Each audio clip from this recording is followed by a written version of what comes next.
On ne peut pas entendre Dieu si on ne craint pas Dieu. Avant de dire aux gens, on convainc que tu aimes Dieu, on doit voir la crainte de Dieu en toi. La crainte de Dieu clé, c'est Alléluia. Bien aimé, des fois nous cherchons à nous embrouiller, alors que la crainte de Dieu, c'est ça réellement le clé du succès. Parlant de la crainte de Dieu ici, je ne voudrais pas que quelqu'un puisse insinuer la peur. Cela ne veut pas dire la peur de Dieu ou la terreur de Dieu. La crainte dont il est question ici n'est pas synonyme d'une peur, moins encore synonyme d'une terreur de Dieu. C'est tout simplement le respect de Dieu. Alléluia. L'amour envers Dieu, la considération envers Dieu. La crainte de Dieu, c'est le commencement de la sagesse.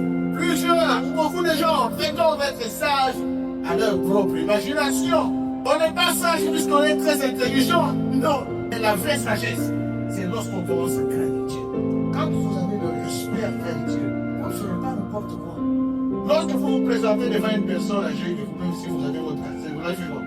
C'est regrettable de voir nos enfants de fois ils débarquent avec le casquette dans l'église. Le problème, parce que la plupart ne savent pas le Dieu qu'ils servent. Si vous connaissiez au moins le Seigneur, l'Éternel, le Dieu des armées, il y a certaines choses que vous ne ferez pas. Le problème, nous devons savoir et comment réaliser devant qui nous sommes. Alléluia. Tout commence par là. Réalisons devant qui nous sommes. Qui nous avons suivi. Qui nous cherchons. C'est l'Éternel de Dieu. Joseph, il a préféré craindre Dieu que de faire le choix de faire plaire au désir de la chair. Ils étaient seuls à 2 secondes.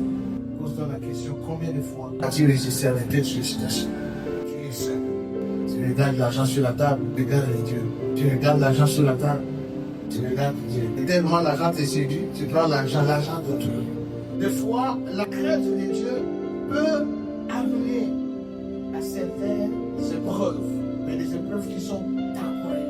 À cause de la crainte de Dieu, tu te retrouves en train de passer une épreuve sérieusement forte. Pourquoi? Parce que tu as opté pour la crainte de Dieu.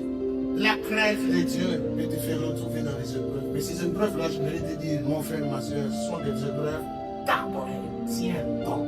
Le message de Dieu pour toi ce matin est que tu prennes une bonne décision. De choisir pour Dieu, de choisir pour la crainte de Dieu. Arrête de courir derrière les intérêts qui sont apparemment fabuleux pour toi, alléchants pour toi, mais qui peuvent t'amener à la mort un jour. Alléluia. Dieu a mieux que ce que tu peux perdre. Tu peux regretter ce que tu es en train de perdre aujourd'hui, voyant que c'est tout, il n'y aura plus rien. Non, il a mieux que ce que tu peux perdre. Accepte de les perdre au nom de Dieu. Accepte de perdre par rapport à la crainte de Dieu. S'il faut craindre Dieu que tu dois perdre, j'accepte de perdre. Alléluia. Si tu perds, mais si tu as celui qui dort, c'est que tu auras mieux que ce que tu peux faire. Alléluia.